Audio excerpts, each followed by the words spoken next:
Hello guys, welcome to urban club academy. I am Raghuram. ఈ lecture series లో మనం engineering mathematics కోసం తెలుసుకుందాం. అది కూడా డిప్లొమా ఫస్ట్ ఇయర్ వాళ్ళ కోసం. అయితే డిప్లొమా ఫస్ట్ ఇయర్కి వచ్చేటప్పటికి ఇంజనీరింగ్ మ్యాథమెటిక్స్ అంటే కొంచెం మంది భయం ఉండొచ్చు, కానీ కంగారు పడకండి. నేను అన్ని నేర్పిస్తాను. నేను నేర్పిస్తూ ఉంటాను, మీరు నేర్చుకుంటూ ఉండండి. అండ్ ఆల్సో నేను ఏదైతే మోడల్స్ చెప్తూ ఉంటానో వాటికి తగ్గట్టు మీకు హోంవర్క్ ఇస్తాను. హోంవర్క్ చేస్తూ ఉండండి. మీకు కాన్ఫిడెన్స్ వస్తుంది ఏ సమయంలో చేయడానికి. అయితే మనకి డిప్లొమా ఫస్ట్ ఇయర్లో మనకి మొత్తం 3 కరికులమ్స్ ఉన్నాయి. C16, C23 and also C20. అయితే ఈ యొక్క ఎగ్జామ్ పాయింట్ ఆఫ్ వ్యూలో C23, C16 వాళ్ళకి సేమ్ మోడల్ పేపర్ అనమాట. C20 వాళ్ళకి కొంచెం డిఫరెంట్గా ఉంటుంది. అయితే చూద్దాం. C16 వాళ్ళకి వచ్చేటప్పటికి అండ్ ఆల్సో C23 సేమ్, ఇద్దరికి ఒకటే పేపర్ ఉంటుంది కాబట్టి కంగారు పడకండి. ఓకే,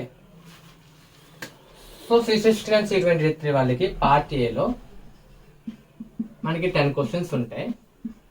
10 క్వశ్చన్స్కి 3 మార్క్స్. సో టోటల్గా ఎంత వస్తుంది మనకి? 30 మార్క్స్ వస్తుంది. సో 10 క్వశ్చన్స్ అన్ని అటెంప్ట్ చేయాలి. అన్ని అటెంప్ట్ చేస్తేనే మీకు 30 మార్క్స్ వస్తాయి. పార్ట్ బికి వచ్చేటప్పటికి 8 క్వశ్చన్స్ ఉంటాయి. పార్ట్ బిలో మనకి 8 క్వశ్చన్స్ ఉంటాయి, కానీ 5 రాస్తే చాలు. మనము 5 రాస్తే చాలు అనమాట. అయితే ఈ 5కి మనకి ఒక 10 మార్క్స్ ఉంటాయి. సో టోటల్గా 50 మార్క్స్ అనమాట.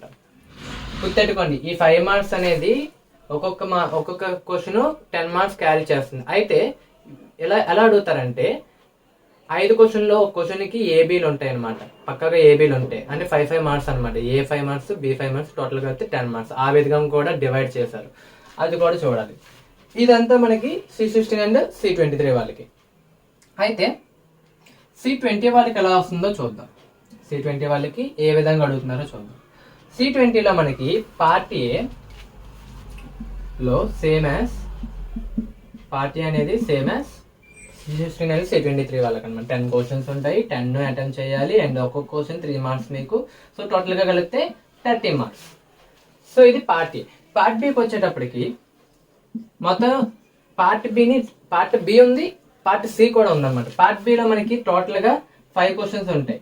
టోటల్గా ఎన్ని క్వశ్చన్స్ ఉంటాయి? 5 క్వశ్చన్స్ ఉంటాయి. 5 8 మార్క్స్, 5 8 40 అనమాట. సో ఇది అయితే 5 క్వశ్చన్స్ లో మనకి చాయిస్ ఉంటుంది. ఒకటి రాయొచ్చు, ఇంకోటి ఏ ఆర్ బి అనమాట. ఓకే, సో అది పార్ట్ బి.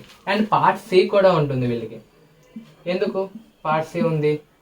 40 30 కలిపితే 70, కానీ మనకి ఎన్ని మార్క్స్కి? 80 మార్క్స్. అంటే 10 మార్క్స్ లేవు కదా. 10 మార్క్స్ అన్ని మనకి పార్ట్ సిలో ఉంటాయి అనమాట. పార్ట్ సిలో ఒక క్వశ్చన్ ఉంటుంది, 10 మార్క్స్ ఉంటుంది. లాంగ్ క్వశ్చన్, 10 మార్క్స్ క్వశ్చన్ ఉంటుంది. అది డైరెక్ట్గా 10 మార్క్స్ అట్ వెయిటేజ్. కాబట్టి టోటల్గా ఎంత అయింది? 10. సో టోటల్గా మీరు యాడ్ చేసినట్లయితే మీకు 80 మార్క్స్ వస్తున్నాయి. సో ఇక్కడ కూడా 80 మార్క్స్. సో అయితే మీరు కంగారు పడే అవసరం లేదు. నేనైతే మీకు ప్రతి మోడల్ చెప్తాను. ఆ మోడల్ అనేది ప్రతి క్వశ్చన్ కవర్ అవుతుంది అనమాట. Both C16, C23 and also C20 వాళ్ళకి. అయితే సిలబస్కి వచ్చేటప్పటికి మనకి కొన్ని లెసన్స్ ఉన్నాయి. అన్ని కామన్ లెసన్స్ అన్నిటికీ ఉంటాయి. కానీ C16 వాళ్ళకి, C23 వీళ్ళిద్దరికి ఒక ఫంక్షన్స్ అని ఒక చాప్టర్ ఉందన్నమాట. స్టార్టింగ్ లెసన్ అది. దాని నుంచి 3 మార్క్స్ వస్తుంది. ఆ యొక్క చాప్టర్ అనేది ఈ ఇద్దరికి మాత్రమే ఉంది, C16 వాళ్ళకి లేదనమాట. సో ఒకసారి సిలబస్ చూద్దాం ఎలా ఉంటుందో, ఎన్ని క్వశ్చన్స్, వెయిటేజ్ ఎలా ఉంటుంది, ఎలాంటి క్వశ్చన్స్ ఎక్స్పెక్ట్ చేయొచ్చు దాని నుంచో చూద్దాం. So this is the total syllabus regarding diploma first year engineering mathematics. So మనం చూసినట్లయితే మొత్తం మనకి 5 పార్ట్స్ ఉన్నాయి. Algebra, trigonometry, coordinate geometry, differential calculus and application of differentiation. ఈ విధంగా 5 పార్ట్స్ ఉన్నాయి. వాటిలో సబ్ టాపిక్స్ కూడా ఉన్నాయి అనమాట. అయితే ముందుగా ఆల్జీబ్రా చూడండి. ఆల్జీబ్రాలో మనకి relations and functions, partial fractions అనేవి ఈ ఉన్నాయి అనమాట. ఈ లెసన్స్ నుంచి మనకి ఓన్లీ 3 మార్క్స్ మాత్రమే వస్తాయి. ఈ లెసన్స్ నుంచి మనకి ఓన్లీ 3 మార్క్స్ మాత్రమే వస్తాయి అనమాట. ఓకే, అండ్ మ్యాట్రిసెస్ నుంచి మీకు 2-3 మార్క్స్ వస్తాయి. 1 ఎస్ఐ వస్తుంది. మొత్తం మనకి 3 మార్క్స్ అనేవి 2 వస్తాయి. 1 ఎస్ఐ వస్తుంది అనమాట. అంటే ఎస్ఐ అంటే ఇక్కడ ఎంత? 10 మార్క్స్ అనమాట. ఇది ఒకసారి నేను ఎవరైతే చెప్తున్నానో ఇదంతా C23 అని C16 వాళ్ళని మైండ్లో పెట్టుకొని ఈ మార్క్స్ చెప్తున్నాను. C20 వాళ్ళకి కూడా చెప్తాను ఏ విధంగా వస్తుందో. సో మనకి రిలేషన్స్ అండ్ ఫంక్షన్స్ నుండి 3 మార్క్స్ అండ్ పార్షియల్ ఫ్రాక్షన్స్ నుండి 3 మార్క్స్, మ్యాట్రిసెస్ నుంచి 3 మార్క్స్ 2 వస్తున్నాయి. ఒక 10 మార్క్ క్వశ్చన్ వస్తుంది. ఇది మనకి C23 అండ్ C16 వాళ్ళకి. అయితే C16కి వచ్చేటప్పటికి రిలేషన్స్ అండ్ ఫంక్షన్స్ అనేవి ఉండవు అనమాట వాళ్ళకి. సో రిలేషన్స్ అండ్ ఫంక్షన్స్ అనేవి వాళ్ళకి ఉండవు. అండ్ నెక్స్ట్ వన్ వచ్చేటప్పటికి ట్రిగ్నోమెట్రీలో మనకి 7 టాపిక్స్ ఉన్నాయి. ఓకే, 7 లెసన్స్ అనమాట. Compound angles, multiples and sub multiples, ట్రాన్స్ఫార్మేషన్స్, inverse trigonometric equations, properties of triangle, complex numbers. Compound angles లో మనకి 3 మార్క్స్ కి ఒక క్వశ్చన్ వస్తుంది. కాంపౌండ్ నుంచి మనకి 3 మార్క్స్ క్వశ్చన్ ఒకటి వస్తుంది. మల్టిపుల్స్ సబ్ మల్టిపుల్స్ నుంచి 3 మార్క్స్ ఒకటి వస్తుంది.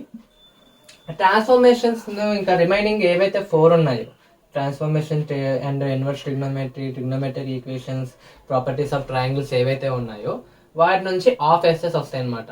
ఇన్ని వస్తే హాఫ్ ఎస్ఎస్ఏ. హాఫ్ ఎస్ఏ అంటే ఎంత? టోటల్ ఎస్ఏ మనకి 10, హాఫ్ ఎస్ఏ వచ్చేటప్పటికి 5 అనమాట. సో వీటి నుంచి మనకి ఒక్కొక్క 5 మార్క్స్ వస్తుంది అనమాట.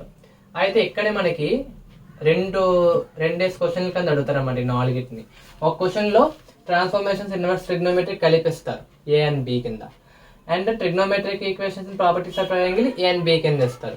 సో రెండు కలిపితే మనకి 10 మార్క్స్, ఈ రెండు కలిపితే 10 మార్క్స్. సో ఈ యొక్క ట్రిగ్నోమెట్రీ నుంచి మనకి 10 మార్క్స్ వస్తున్నాయి. అండ్ ఆల్సో ఈ కాంప్లెక్స్ మెంబర్స్ తో కలిపితే మనకి 3 మార్క్స్ క్వశ్చన్ ఒకటి వస్తుంది. సో వీటి నుంచి మనకి 3 మార్క్స్ క్వశ్చన్స్ వస్తున్నాయి. అండ్ 2 10 మార్క్స్ క్వశ్చన్ వస్తుంది అనమాట ట్రిగ్నోమెట్రీ నుంచి. నెక్స్ట్ వచ్చేటప్పటికి కోఆర్డినేట్ జామెట్రీలో మనకి straight lines, circles, conic sections ఉన్నాయి. స్ట్రైట్ లైన్స్ నుంచి మనకి 3 మార్క్స్ క్వశ్చన్ ఒకటి అడుగుతారు. సర్కిల్స్ నుంచి అండ్ కోనిక్ సెక్షన్స్ నుంచి మీకు హాఫ్ ఎస్ఎస్ అంటే 5 మార్క్స్ క్వశ్చన్స్ అడుగుతాడు అనమాట. ఓకే, సో మనకి 5 మార్క్స్ క్వశ్చన్స్ అడుగుతాడు. సర్కిల్స్ అండ్ కోనిక్ సెక్షన్ నుంచి రెండు కలిపి ఒక 10 మార్క్స్ క్వశ్చన్ కింద ఇస్తారనమాట. అది coordinate geometry work. Differential calculus లో మనకి లిమిట్స్ ఉంటాయి, డిఫరెన్షియేషన్ ఉంటుంది. లిమిట్స్ నుంచి నీకు 3 మార్క్స్ క్వశ్చన్ ఒకటి ఇస్తారు. వస్తుంది.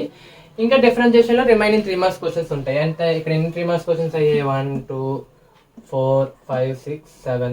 ఇంకా ఎన్ని ఉండిపోయి? 7 8 9. ఇంకా ఒకటి ఉండిపోయింది అనమాట. సో 1 8 డిఫరెన్షియేషన్ నుంచి అడుగుతాడు అనమాట 3 మార్క్స్. అండ్ ఆల్సో డిఫరెన్షియేషన్ లో మనకి నుంచి 2 ఎస్సేస్ వస్తాయి. డిఫరెన్షియేషన్ నుంచి మనకి 2 10 మార్క్స్ వస్తాయి అనమాట. అంటే 2 10 మార్క్స్ మీన్స్ అక్కడ మనకి A and B ఉండకపోవచ్చు, కానీ మ్యాక్సిమం A and B ఉంటుంది. ఎందుకంటే డిఫరెన్షియేషన్ లో నీకు ఒక 6 మోడల్స్ ఉంటాయి అనమాట.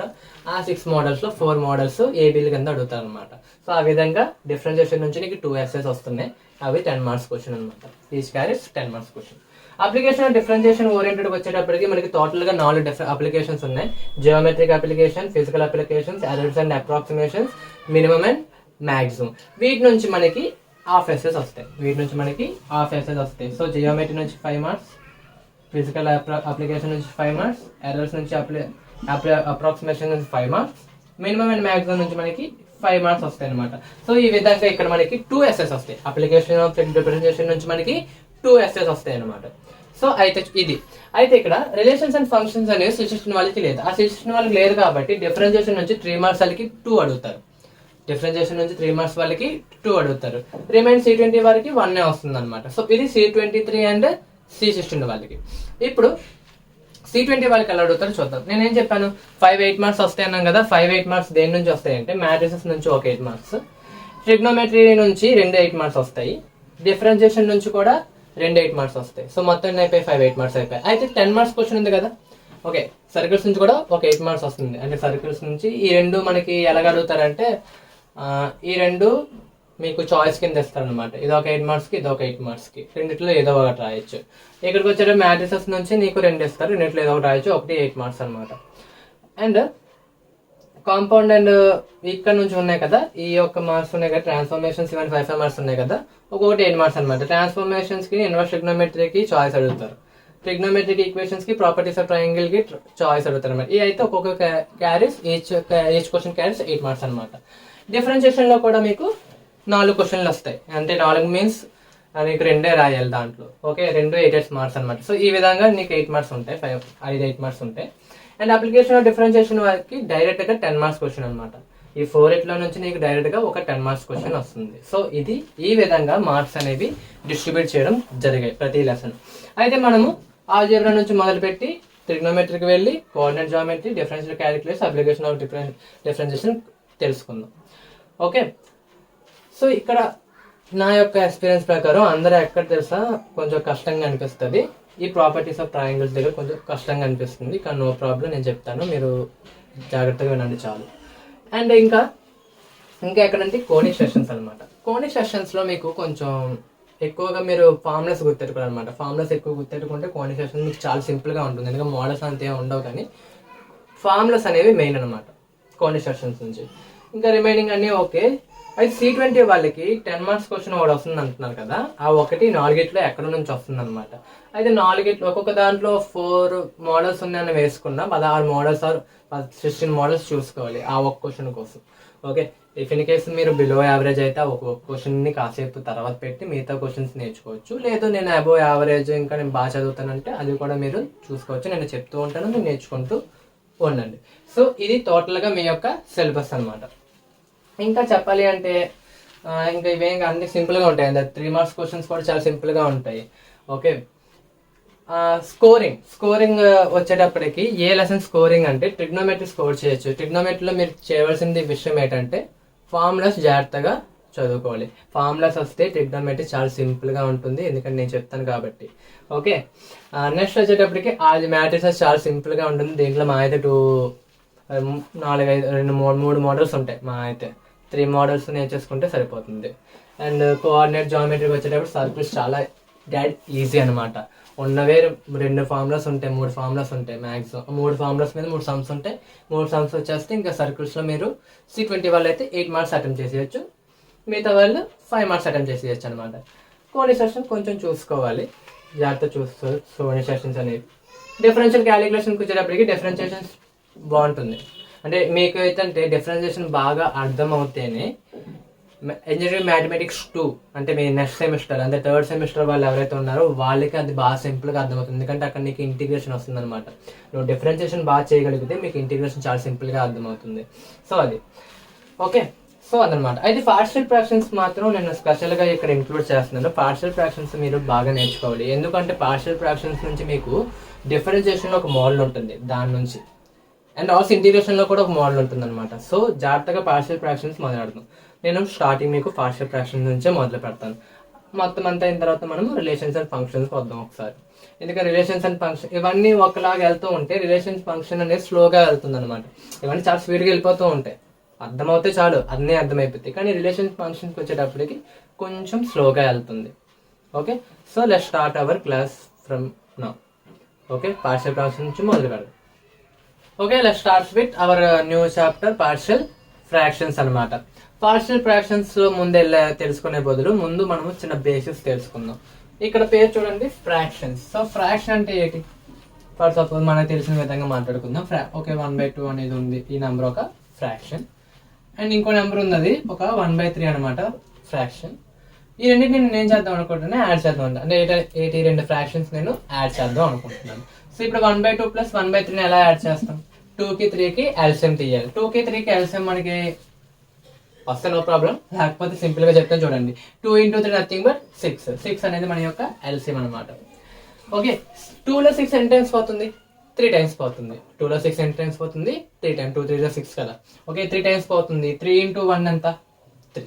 3 × 1 3 అనమాట. ఓకే, నెక్స్ట్ 6లో 3 ఎన్ని టైమ్స్ పోతుంది? 2 టైమ్స్ పోతుంది. 3 2 6 అనమాట. 2 × 1 2. సో 3 + 2.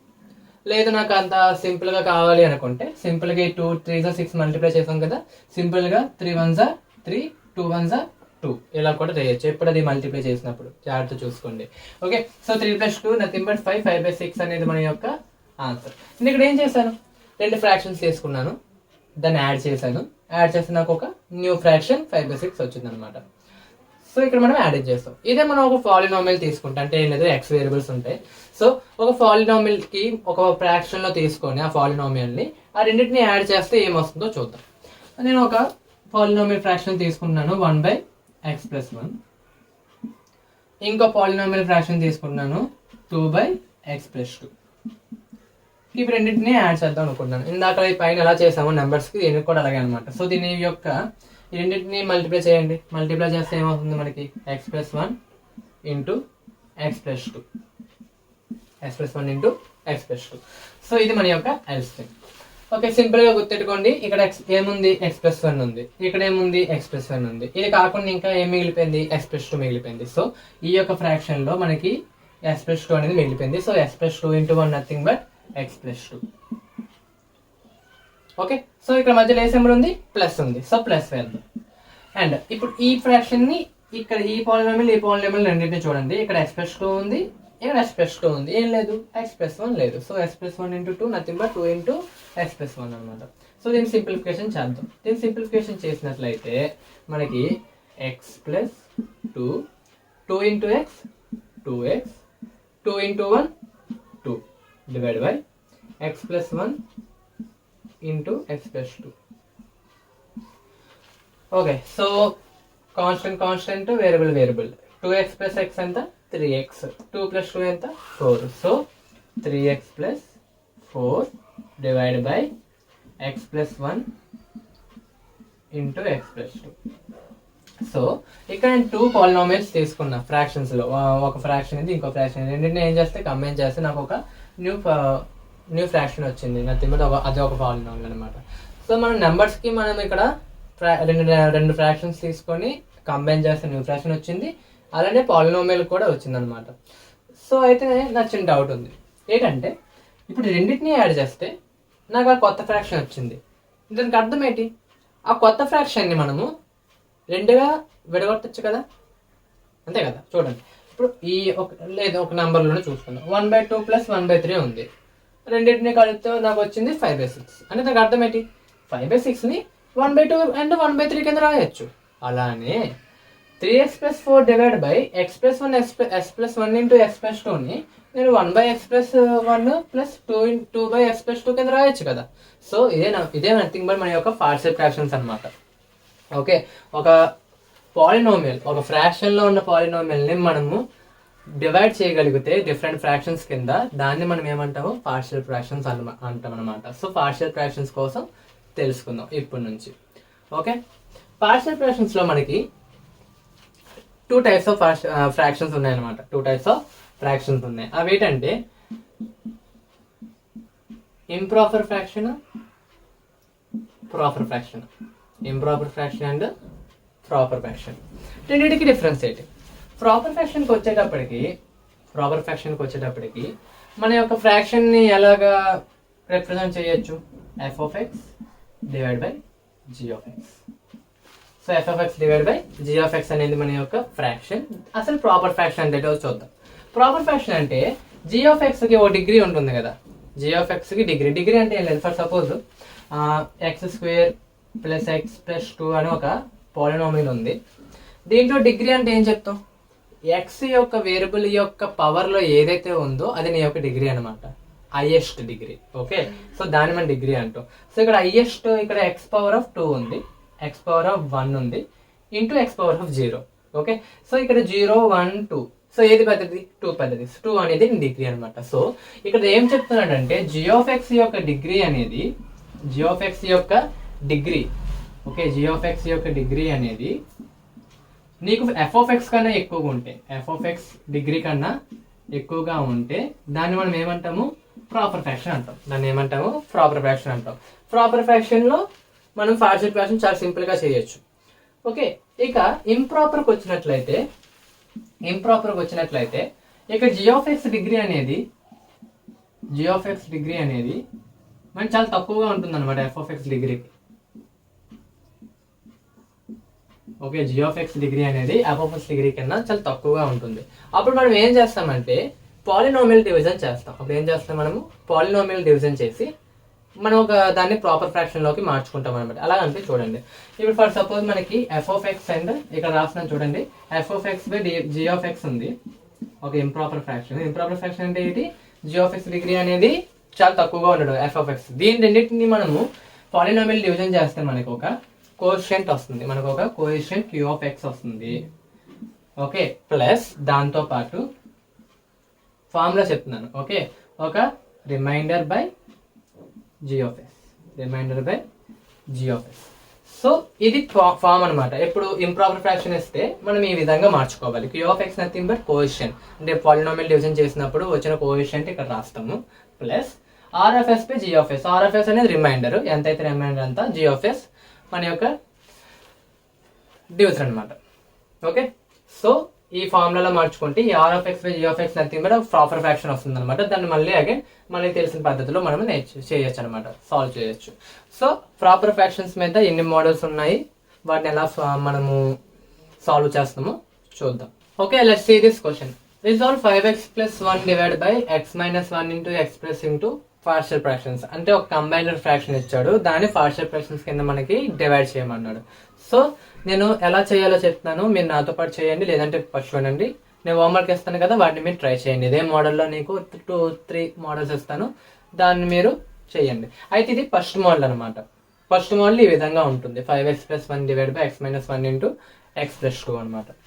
ఓకే, సో దీన్ని ఎలా సాల్వ్ చేయాలో చూద్దాం. ముందు మనకి ఇచ్చిన కంబైన్డ్ ఫ్రాక్షన్ని రాసుకుందాం.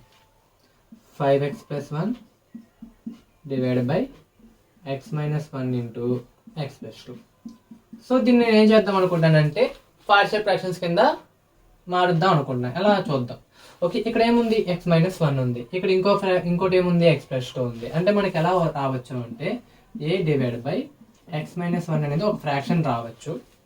Okay, plus b by x + 2 అనేది ఇంకో ఫ్రాక్షన్ అనమాట. అంతే కదా, చూడండి, x - 1 ఇంటూ ఎక్స్ ప్లస్ 2 చేస్తాం కదా, మనకు ఎల్సిఎం చేస్తే మనకి ఇది వస్తుంది కదా. సో ఈ విధంగా మనము పార్షియల్ ఫ్రాక్షన్స్ కింద విడగొట్టచ్చు. అయితే మనకి ఇక్కడ అన్నోన్ వాల్యూస్ ఏమున్నాయి, ఏ ఉంది, బి ఉంది. సో ఈ ఏబి వాల్యూస్ మనము ఫైండ్ చేయగలిగితే మన పార్షియల్ ఫ్రాక్షన్స్ కింద రిజాల్వ్ చేసినట్లే. సో ఏబి వాల్యూస్ ఏ విధంగా ఫైండ్ అవుట్ చేయాలో చూద్దాం. అయితే 5x + 1 divide by x - 1 into x plus 2ని a divide by x - 1 plus b divide by X plus 2 చేసాం. సో ఈ రెండింటిని మనం ఎల్సిఎం చేద్దాం. ఈ రెండింటిని మనం ఏం చేద్దాం, ఎల్సిఎం చేద్దాం. So x - 1 into x plus 2 అనేది మన యొక్క ఎల్సిఎం. సో ఇక్కడ చూడండి, x - 1 ఉంది, x - 1 ఉంది, ఇంకా ఏం లేదు ఇక్కడ, x + 2 లేదు. సో x + 2 ఇంటూ a అనమాట, a into x + 2 plus x + 2 కాకుండా ఇంకేముంది, x - 1 ఉంది. So b into x - 1. Okay, so ఇంకా సింప్లిఫికేషన్ చాలు, సింప్లిఫికేషన్ వద్దు, ఇలా వదిలేయండి. ఇలా వదిలేస్తే మనకి ఇటువైపు ఏముంది, 5x + 1 divide by x - 1 into x plus 2 అనమాట. ఓకే, సో ఇక్కడ మనము రెండింటిని కంపేర్ చేసినట్లయితే, అంటే కంపేర్ కాదు, రెండింటిని చూసినట్లయితే ఈ x - 1 ఇంటూ ఎక్స్ ప్లస్ 2, ఈ x - 1 ఇంటూ ఎక్స్ ప్లస్ 2 అనేది క్యాన్సిల్ అవుట్ అవుతుంది. రిమైనింగ్ ఏం మిగిలిపోయింది, 5x + 1 is equals to a into x plus 2 plus b into x - 1. So దీన్ని మనం ఒక ఫస్ట్ ఈక్వేషన్ కింద అనుకుందాం. Okay, so 5x + 1 is equals to a into x plus 2 plus b into x - 1. So ఇప్పుడు మనకి ఈ x వాల్యూ ఏది పెడితే మనకి ఏబి వాల్యూస్ ఎలా వస్తాయో చూద్దాం. ఏం లేదు, సింపుల్గా ఒకదాన్ని 0 చేసేయండి. ఒకదాన్ని 0 చేస్తే రెండో దాని వాల్యూ వచ్చేస్తుంది. అంటే దానికి అర్థం ఏంటంటే ఈ x + 2లో ఏ x ప్లస్లో ఏది వేస్తే మనకి ఏ 0 అవుతుందో చూడాలి. దానికంటే అయితే ఎలా రాయాలో చూద్దాం. Put x + 2 is equals to 0, x + 2 is equal to 0. అప్పుడు x వాల్యూ ఏమవుతుంది, మనకి ఈ ప్లస్ 2 వెళ్తే మనకి -2 అవుతుంది. సో x ప్లస్లో -2 పెట్టాలి. సో ఇప్పుడు x ఈక్వల్స్ టు -2ని ఫస్ట్ ఈక్వేషన్లో సబ్స్టిట్యూట్ చేద్దాం. సో అప్పుడు ఏమవుతుంది, 5 into -2 plus 1 is equals to a into -2 plus 2 plus b into -2 -1. So ఈ వాల్యూ అనేది మనకి 0 అవుతుంది. ఇక్కడ ఏం మిగిలిపోయింది, 5 2 = -10 ప్లస్ 1 ఈజ్ ఈక్వల్స్ టు -2 -1 ఎంత, -3 3 into b -3b. So -10 plus 1 nothing but -9 is equals to -3b. So అప్పుడు b వాల్యూ మనకి ఏమవుతుంది, -9 by -3 is equals to 3. So b value మనకి ఎంత వచ్చింది, 3 వచ్చింది. ఓకే, బి వాల్యూ వస్తుంది. ఇంకా ఏ వాల్యూ కావాలి, ఏ వాల్యూ కావాలి. సో ఇప్పుడు ఏం చేస్తాం, x + 2 ఈజ్ ఈక్వల్ టు 0 పెడితే మనకి బి వాల్యూ వచ్చింది. సో x - 1ని 0 చేద్దాం. So put x - 1 is equals to 0. So అప్పుడు x వాల్యూ ఏమవుతుంది, 1. సో x వాల్యూని 1 ఏదైతే వచ్చిందో దాన్ని మనం ఫస్ట్ ఈక్వేషన్లో సబ్స్టిట్యూట్ చేద్దాం. సో అప్పుడు ఏమవుతుంది, 5 into 1 plus 1 a into 1 plus 2 plus b into 1 minus 1. Okay, so simplification చేద్దాం. 5 1 5, 5 plus 1 6, నథింగ్ బట్ 6. ఇది 1 plus 2 3, 3 into a 3a, and ఇది which is going to 0, so 3a. So అప్పుడు ఏ వాల్యూ ఏమవుతుంది మనకి 6/3, nothing but 2. So A value ఎంత వచ్చింది మనకి 2 వచ్చింది. సో సింపుల్గా దీన్ని మనం ఏం చేద్దాం, ఇప్పుడు మనకి ఏ వాల్యూ ఉంది, బి వాల్యూ ఉంది. ఏ బి వాల్యూని మనం ఈ పార్షియల్ ఫ్రాక్షన్స్ సబ్స్టిట్యూట్ చేసేస్తే మన సమ్ అయిపోయినట్టే. So 5x plus 1 divided by x minus 1 x minus 2. Okay, దీన్ని మనము ఏ విధంగా రాయొచ్చు, పార్షియల్ ఫ్రాక్షన్ కింద ఏ విధంగా రాయొచ్చు, ఏ ప్లేస్లో 2 పెట్టండి, 2 divide by x minus 1 plus 3, B ప్లేస్లో మనకి 3 వచ్చింది, so 3 divide by x plus 2. So ఈ విధంగా మనము 5x plus 1 divide by x minus 1 x minus 2ని రెండు ఫ్రాక్షన్స్ కింద విడగొట్టాం. సో దీన్నే పార్షియల్ ఫ్రాక్షన్స్. ఈ విధంగా ఈ మోడల్ చేయాలన్నమాట. సో ఐ హోప్ అందరికీ అర్థమైంది. ఓకే, సో హోంవర్క్ కింద మీరు ఏం చేద్దరు అంటే ఇక్కడ రాస్తున్నాను చూడండి. హోంవర్క్ మనకి సింపుల్గా ఉంటుంది, అంటే ఏ మోడల్స్లోనే ఇస్తారో మీరు ట్రై చేయండి. So 3x plus 2 divide by x plus 1 into x plus 2. Okay, ఇదొక మోడల్. నెక్స్ట్ ఇంకోటి వచ్చేటప్పటికి x minus 1 divide by x minus 1 into x minus 2, another model. Okay, and ఇంకా లాస్ట్ వచ్చేటప్పటికి 2 divide by x plus 3 x minus 2. So ఈ 3 మోడల్స్లో try చేయండి. మీకు ఏమైనా అర్థం కాకపోతే కామెంట్ సెక్షన్లో అడగండి. దాన్ని ఏ విధంగా చేయాలో మేము కామెంట్ చేస్తాం.